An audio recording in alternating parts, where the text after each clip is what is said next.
bueno, queremos hablar también cómo está la ejecución del gasto público.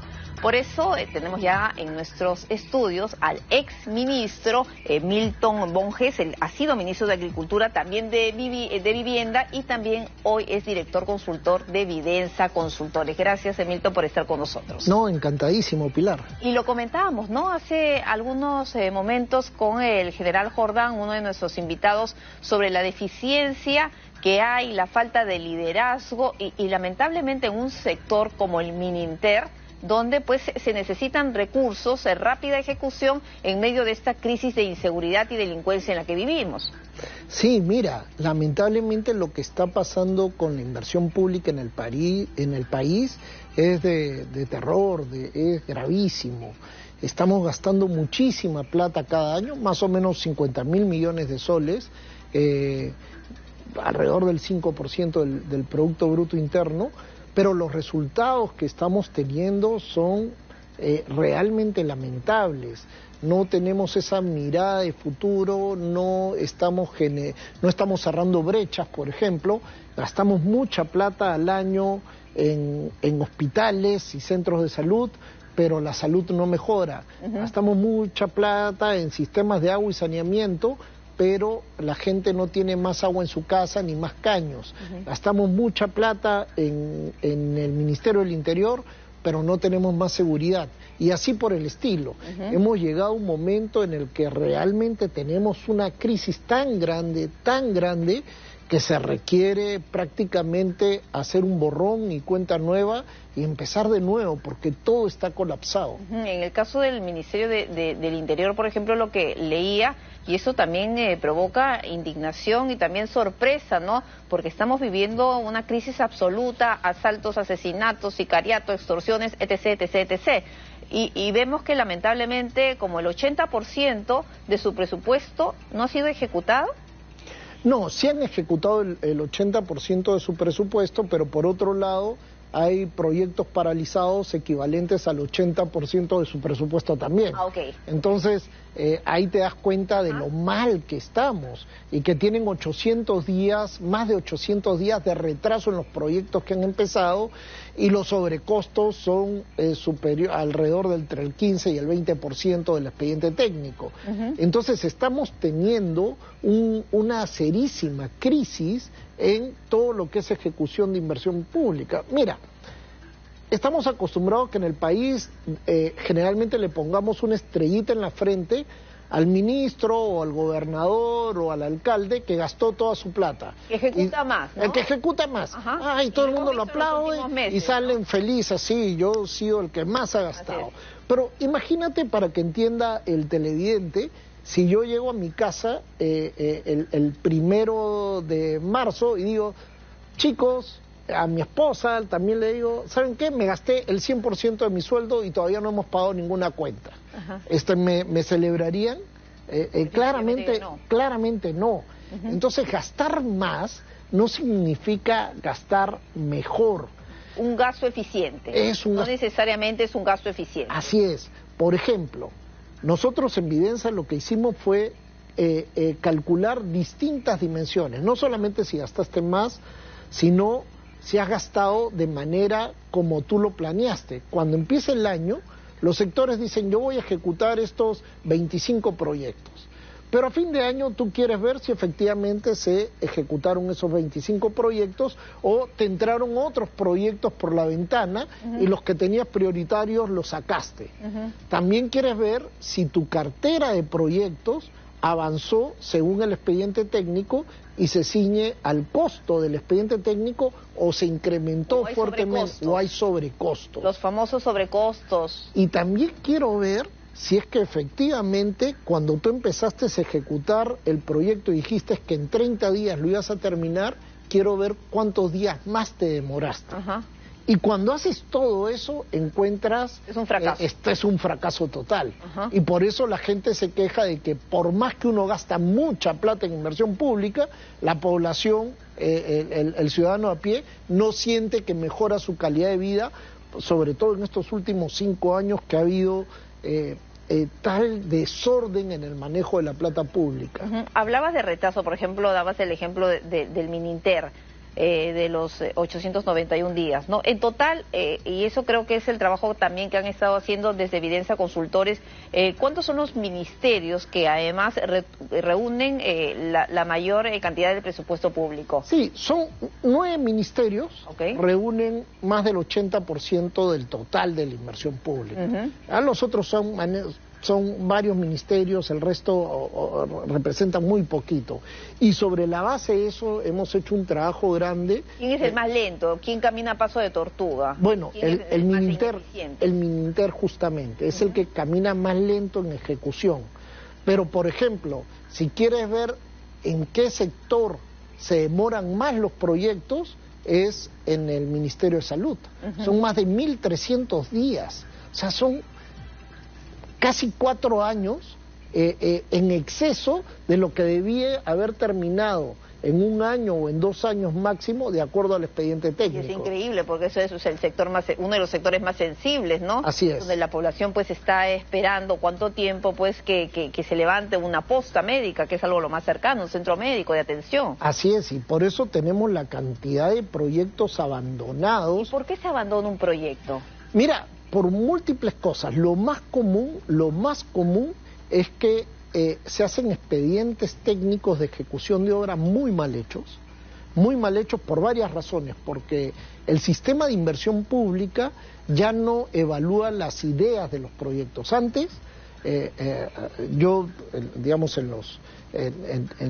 hasta el 2006 fui jefe del sistema de inversión pública. En esa época evaluábamos las ideas del proyecto sobre la base de si ese proyecto satisfacía con algunos requisitos para ejecutarlo. Eso ha cambiado en los últimos años y ya se obvia desafiar la idea de los proyectos y se ordena directamente a evaluar la ingeniería de los proyectos. Pero con esta mirada de ahorrar costos, siempre contratamos... Costos y supuestamente tiempo. Costos y supuestamente tiempo, justamente. Porque ya sé que no, pero... Así es, porque hago las cosas rápido y mal. Hago un expediente técnico mal hecho y contrato a un ingeniero baratito. Y eso hace que ese expediente técnico sea horrible, que sea inejecutable. Y si yo entonces contrato a una empresa constructora para que ejecute ese expediente técnico, va a tener problemas desde el día 1, porque, por ejemplo, no se hicieron... También se inflará el presupuesto. Y al contrario, más bien se castiga hacia abajo porque creen que así se va a hacer mejor y se va a aprobar más rápido. Entonces, más bien lo castigan hacia abajo. Y luego las empresas compiten también por precio, las empresas constructoras. Y ya conocemos que hay muchas empresas constructoras que participan que no tienen ni el conocimiento técnico, ni las espaldas financieras, ni la experiencia en obras como para ejecutar un proyecto complejo. Entonces tenemos la tormenta perfecta. Y mira, tanto así que hoy día el gobierno, cuando quiere ejecutar un proyecto importante, lo único que piensa es gobierno a gobierno. ¿Y qué significa eso? ¿La salida? Por supuesto que no. Ir gobierno a gobierno quiere decir que yo, como gobierno del Perú, le digo a un gobierno amigo, estimados amigos, yo me rindo, no puedo contratar nada ni con los equipos técnicos que tengo en mis ministerios, no puedo contratar nada con mi marco legal y con mis regulaciones, no puedo contratar nada con las empresas que tengo, por lo tanto, préstame a tus expertos, a tus leyes y a tu expertise para poder ejecutar proyectos. ¿Y cuál es el riesgo de eso? Porque, bueno, desde afuera lo ve uno, bueno, ya como aquí hay tanta corrupción, mejor que lo hagan ellos, ¿no? Lo hagan más rápido y de manera eficiente. Sí, pero es una desinstitucionalización tremenda, ¿no? Yo te lo acepto como una medida de excepción. Por ejemplo, los panamericanos. Los panamericanos eran... Con Gran Bretaña, ¿no? Claro, proyectos complejos que en el país no teníamos... Muy cortos también. Y teníamos plazos cortos, no teníamos nadie sabía cómo construir un velódromo en el Perú, claro, u otra infraestructura compleja. O sea, en casos excepcionales, la compra gobierno a gobierno sería buena. Pero cuando hablamos de carreteras, de hospitales, de postas médicas, comisarías, etcétera, tiene sentido ir a otro país a decirle, oye, préstame a tus funcionarios, a tus técnicos, a tus ingenieros, porque los míos no saben ejecutar. A mí, por ejemplo, me da un poco de vergüenza, ¿no? No, mucha vergüenza, que hayamos tirado la toalla con nuestros sistemas administrativos y con nuestro nivel de profesionales. Y es que hay sectores donde la corrupción pues campea, ¿no? Sí. Ministerio del Interior, la policía, las adquisiciones, sí, en vivienda, en sí, MTC, etc. Sí, claro, y cuando tú ves, claro, estábamos hablando del índice de ejecución a nivel nacional, pero también hemos medido a nivel subnacional, y cuando ves lo que está pasando en regiones, en provincias, en distritos, en gobiernos locales, también es terrible, ¿no? Es terrible. ¿Es tan terrible si lo cuantificamos, por ejemplo, para tener una idea? Mira, tan terrible que en los últimos años se ha gastado, en los últimos 5 años, se ha gastado el equivalente a lo que estimaba el gobierno el año 2019, que faltaba. En el 2019 se estimaba que faltaban algo así como 120.000 millones de soles para tener el nivel de infraestructura similar al de Chile, más o menos. Es decir, que íbamos a cerrar bastantes brechas en agua y saneamiento, en educación, en salud, etcétera. Se ha gastado más que esa plata desde el 2019 en adelante, y no se ha cerrado las brechas. Estamos prácticamente igual que cuando estábamos en el 2019. ¿Por qué? ¿Esa ineficiencia o el tema de la corrupción? Es una mezcla de todo. Es la irresponsabilidad de la gente que nos está gobernando de poner gente improvisada a manejar recursos públicos que son escasos. Cuando tú trabajas en el Estado, tú tienes que tener mucha experiencia, tienes que tener conocimiento técnico de los proyectos, pero también tienes que saber lo que te permite la legislación actual. Cuando yo llego al poder y empiezo a cambiar primero ministros, el ejemplo extremo fue el gobierno de Pedro Castillo, ¿no? Cambia a todos los ministros, así como cuando cambia de abogados cada semana, igual, cambia de ministros cada 2 semanas, cada 2 meses. Entonces llega un ministro nuevo que no tiene ninguna competencia, ningún conocimiento, y entonces, claro, se le apareció la Virgen y llamo a mis 2 viceministros, que también son un par de incompetentes. Estos a su vez cambian a los directores generales, los directores generales cambian a los directores de línea, los directores de línea cambian a los jefes de área. Inteligente, ¿no? Sí. Porque uno de repente puede no saber, pero te rodeas de gente que sabe y que pueda llevar adelante el sector.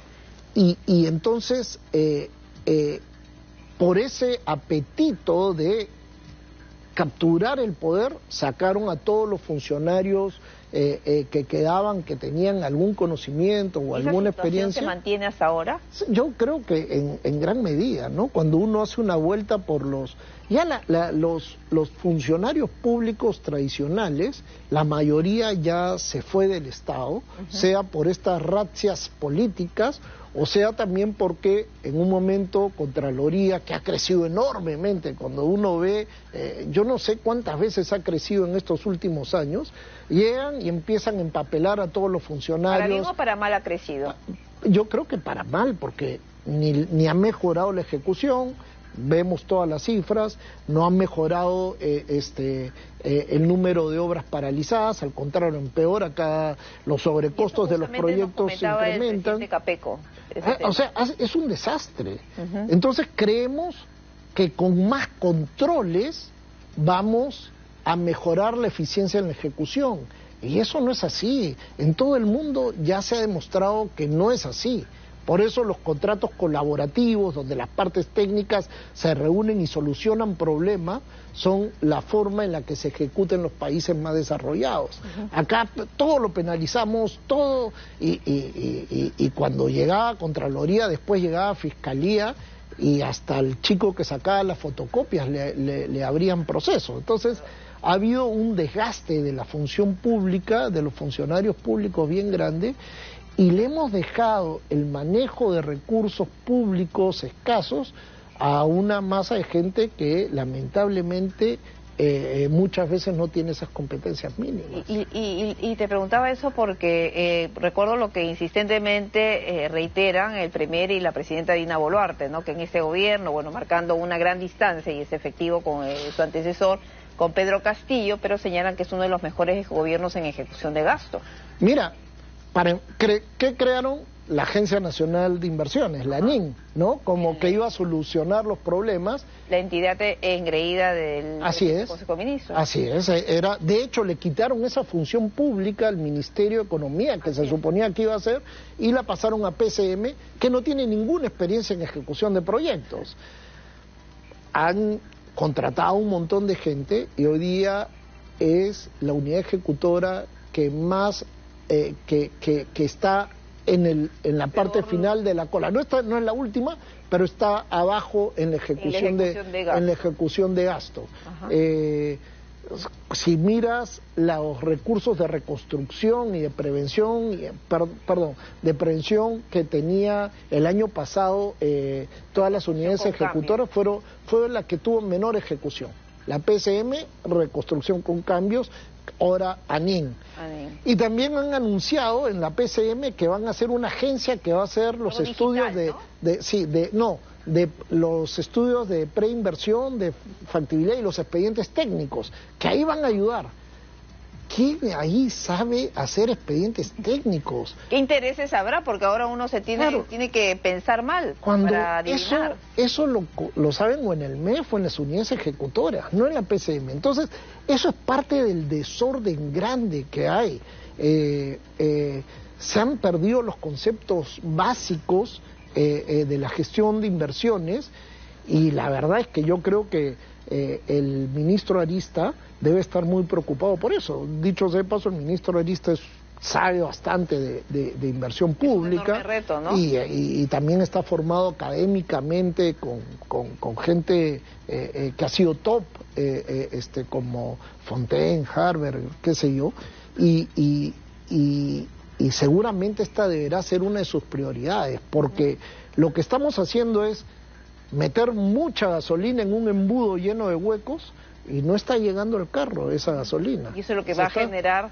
Y eso genera ineficiencia, corrupción, etcétera. Y ¿no? el malestar en la población. En la población. La indignación.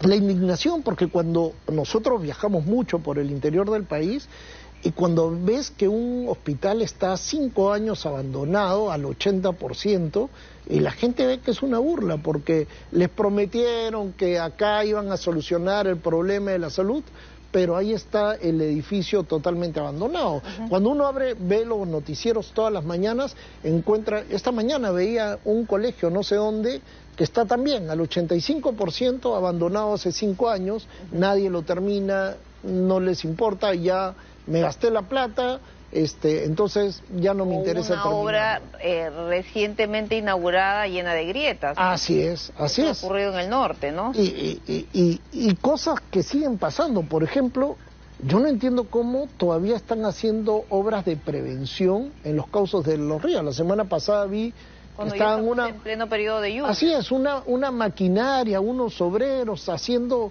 la descolmatación del río, y en eso viene la gran avenida, cuando estamos en pleno periodo de lluvias. Eso lo sabe un practicante, que en los meses de enero y febrero no se mete uno al río. Ese tipo de cosas. ¿Qué hacer? Y esa es la pregunta que siempre hacemos frente a esta situación que es bastante crítica. Hay que revalorar la carrera pública y hay que simplificar la normatividad.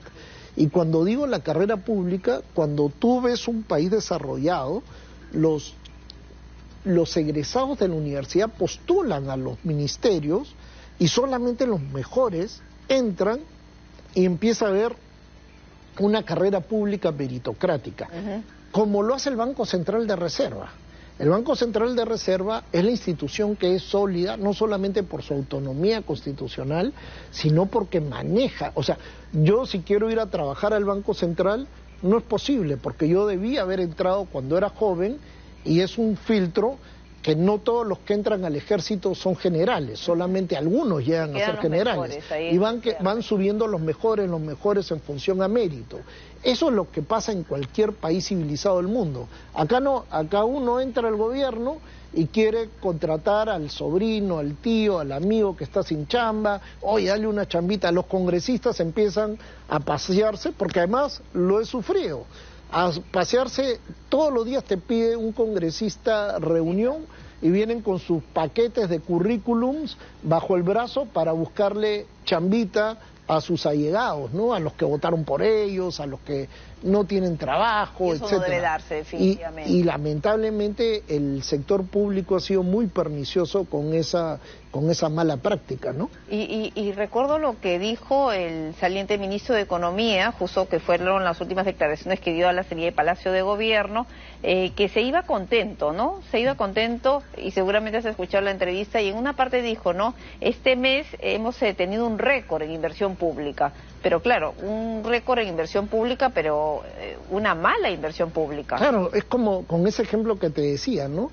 Yo voy a celebrar que me he gastado toda mi plata del mes esta semana, porque me fui al casino, de ahí me fui a discotecas, de ahí me regalé mi plata a mis amigotes que querían seguir celebrando, y me gasté toda mi plata. Pónganme, prémienme. Pero no pagué el colegio, no pagué mi seguro médico, no tengo la plata para que los chicos coman de acá a fin de mes, etcétera. Entonces, no es un motivo de orgullo haberme gastado toda la plata, sobre todo con estos indicadores que hemos presentado en Vidensa a partir de este ejercicio de medir cuánto sobrecosto tienes, cuántos días adicionales. O sea, no puede ser posible que haya sectores donde hay proyectos que tienen más de 5.000 días de retraso o más de 300 millones de soles de sobrecostos. Eso pasa acá nomás. Vergüenza, y es una cachetada a la pobreza. Así es, y la gente lo ve. Finalmente, lo que quiere es tener salud, es tener educación de calidad, es tener seguridad.